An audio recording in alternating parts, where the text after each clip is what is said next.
Headline के बाद रुक करेंगे खबरों की तरफ। आपको बता दें कि बिहार में कॉन्ट्रैक्ट पर कर्मियों की बहाली को लेकर नई गाइडलाइंस जारी कर दी गई है। आपको बता दें कि इसमें यह नियम है कि अगर परमानेंट कर्मचारी की बहाली में दिक्कत हो या नहीं हो पा रही हो तो कॉन्ट्रैक्ट पर सरकार बहाली कर सकती है और उनकी सेवा को 1 महीने का नोटिस देकर खत्म किया जा सकता है। और नई गाइडलाइन के मुताबिक संविदा कर्मी सरकारी सेवक नहीं माने जाएंगे।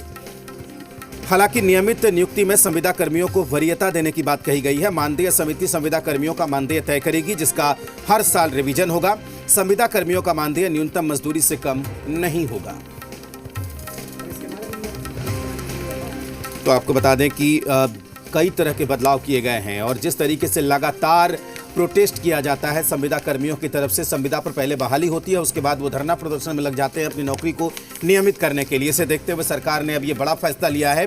कैबिनेट ने मुहर लगा दी है। कॉन्ट्रैक्ट पर कर्मियों की बहाली को लेकर नई गाइडलाइंस यहां पर जारी हो गई है।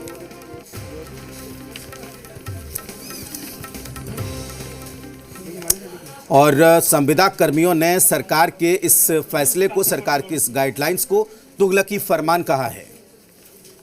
नियमितीकरण में वेटेज मिलेगा, लेकिन उसमें ये स्पष्ट नहीं है कि वो किनको वेटेज मिलेगा, क्योंकि एक तरफ उसमें लिख रहे हैं कि वो 22 स्रोत संविदा कर्मी संविदा पर नियमित की जाएगी।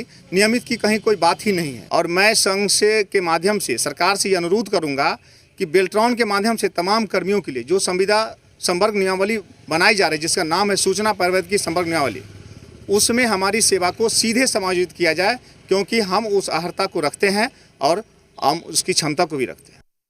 सरकार का आदेश बड़ा तुगलकी आदेश है। इस तरह के आदेश निकालने से जो संविदा पर जो 10 वर्षों से काम कर रहे हैं उनके मन में एक संशय बना रहेगा और हमेशा वो अपने को असुरक्षित महसूस करेंगे, जिससे कार्य पर भी विपरीत प्रभाव पड़ेगा। यह सरकार के लिए भी सही नहीं है और उस व्यक्ति के लिए भी सही नहीं जो काम कर रहा है। सबसे बड़ी चीज़ है कि संविदा पर तो नियुक्ति होनी ही नहीं चाहिए। जब स्वीकृत पद के विरोध में जो काम हो रहा है तो अस्थायी नियुक्ति क्यों नहीं होती है? सरकार अस्थायी नियुक्ति करना चाहिए। और संविदा कर्मियों पर सरकार ने जो फैसला लिया है उसके बाद अब बिहार की सियासत यहां पर गर्मा गई है। पक्ष और विपक्ष ने एक दूसरे पर निशाना साधा है। इस सरकार के मन में क्या है? कभी कुछ रोज किसी न किसी विवादास्पद को वो सामने ला रही है। अभी अब आज उन्होंने ये कहा कि संविदा पे जो बहाली है वो 1 ही साल के लिए होगा और फिर उनका वेतनमान सब एक समिति तय करेगी।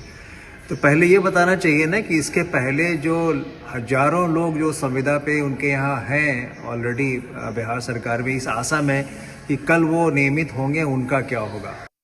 मेरा सादर अनुरोध होगा विपक्ष से, राजनीति न करें। चुनाव के समय तो झूठे वादे दे रहे थे, लगातार झूठी बातों के साथ आप चुनाव मैदान में उतरे थे। इसीलिए आपको बिहार की जनता ने और खासकर बिहार के नौजवानों ने बाहर का रास्ता दिखा दिया। अब जब कैबिनेट अपने फैसले कर रही है, माननीय मुख्यमंत्री नीतीश कुमार जी के नेतृत्व में कैबिनेट युवाओं के प्रति अच्छी सोच रखती है, भटकाने की बात और भटकाव की बात नहीं करती है, तब आपके पेट में मरोड़ हो रहा है साहब। में चल रही एनडीए सरकार की प्राथमिकता है रोजगार के ऑप्शंस को जनरेट करना, लेकिन विपक्ष को तो संविदा कर्मियों के मामले में भी राजनीति ही सूझ रही है। सरकार ने संविदा कर्मियों के अनुकूल बहुत सारी नियमावली बनाई है, जैसे जहां भी परमानेंट नौकरियां मिलनी है वहां संविदा कर्मियों को प्रायोरिटी दी जाएगी। बिहार सरकार ने जो ये फैसला लिया है ये सिर्फ आईवास है। जो संविदा पर बहाल कर्मी सेवा दे रहे उनकी सेवा समाप्त कर देगी सरकार, फिर से संविदा पर ही बहाल करेगी 1 वर्षों के लिए। रोजगार देने के बदले सरकार तो रोजगार छीन रही है। होनहार नौजवानों के भविष्य के साथ खिलवाड़ करने का एक साजिश है सरकार के द्वारा। ये सरकार खुद संविदा पे चल रही है और नौजवानों के जीवन को संविदा पे लाना चाहती है। लाखों जबकि सरकारी पद खाली पड़े हुए हैं, क्यों नहीं नियमितीकरण किया जा सकता है? क्यों नहीं नौजवानों को अस्थायी नौकरी दी जा सकती है? और यदि संविदा पर कोई व्यक्ति है तो उसको क्यों नहीं सरकारी नौकर की तरह उनको ट्रीटमेंट मिल सकता है? और बिहार सरकार ने संविदा पर बहाली के लिए नई गाइडलाइंस यहां पर जारी करने का फैसला किया है।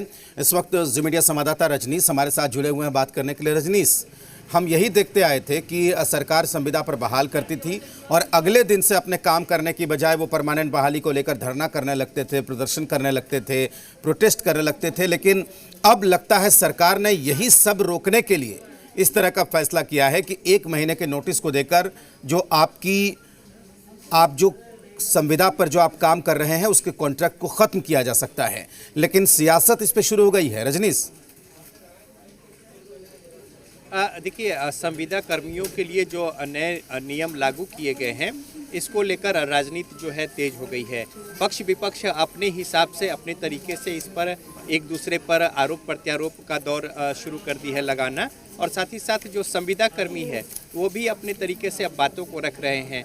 नए जो नियमावली है उसमें तमाम सारी बातें हैं, और जो अहर्ता है वो सारे वही होंगे जो कि जो परमानेंट जॉब को लेकर निर्धारित किए गए हैं। और जहां तक मानदेय की बात है उसको लेकर जो विकास आयुक्त हैं उनकी अध्यक्षता में एक कमेटी गठित होगी, जो कि भत्ता और वेतन मिलाकर एक जो मानक तय होगा वो मानदेय तय किए जाएंगे।